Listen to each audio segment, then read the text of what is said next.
Hello everyone. So நிறைய breast feet பண்ணுற parents வந்து காமனாக கேட்குறது, ஃபார்முலா ஃபீடிங் வந்து குழந்தைங்களுக்கு கொடுக்கலாமா? ஸோ ஃபார்முலா ஃபீடிங் கொடுக்கறதுக்கும் தாய்ப்பால் கொடுக்கறதுக்கும் என்ன டிஃப்ரென்ஸ் இருக்குது அப்படின்னும் கேட்குறாங்க. ஸோ இதுக்கு சிம்பிளாக நான் எக்ஸ்பிளைன் பண்ணுறதுக்கு ஒரு மைக்ரோஸ்கோபிக் இமேஜ் வந்து உங்களுக்கு காமிக்கிறேன். ஸோ இந்த பிரஸ்ட் மில்க் பார்த்தீங்க அப்படின்னு சொன்னால் அதில் நிறைய லைவ் செல்ஸ் இருக்குது, நிறைய ஆன்டிபாடிஸ் இருக்குது.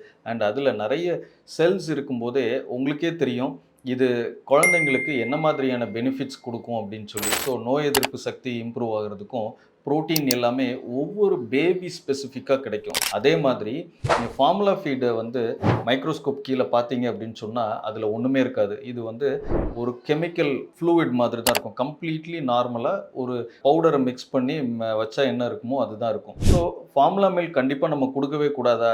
தாராளமாக கொடுக்கலாம். ஸோ என்ன சிச்சுவேஷனில் அப்படின்னு சொன்னால், எப்போ மதர் ஃபீட் ஒழுங்காக கிடைக்கல, பேபி வந்து வெயிட் கெயின் ஆக மாட்டேங்கிறாங்க, இல்லைன்னா பேபிக்கு திடீர்னு சுகர் குறைஞ்சிருச்சு, ஸோ அந்த டைம் எமர்ஜென்சியாக நம்ம யூஸ் பண்ணுறோம். ஸோ இந்த மாதிரி சிச்சுவேஷனில் நீங்கள் யூஸ் பண்ணலாம்.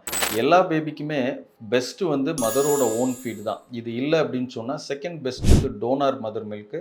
ஸோ டோனார்ஸ் மில்க் வந்து கொடுக்கறதுக்கு நிறைய கைட்லைன்ஸ் இருக்குது. சும்மா நம்ம வாங்கி கொடுத்துட முடியாது. தேர்ட் பெஸ்ட் திங் வந்து ஃபார்முலா மில்க் தான். ஸோ உங்கள் பீடியாட்ரிஷியன் ரெக்கமெண்ட் பண்ணுறாங்க அப்படின்னு சொன்னால் தாராளமாக நீங்கள் ஃபார்முலா மில்க் போகலாம். தேங்க்யூ.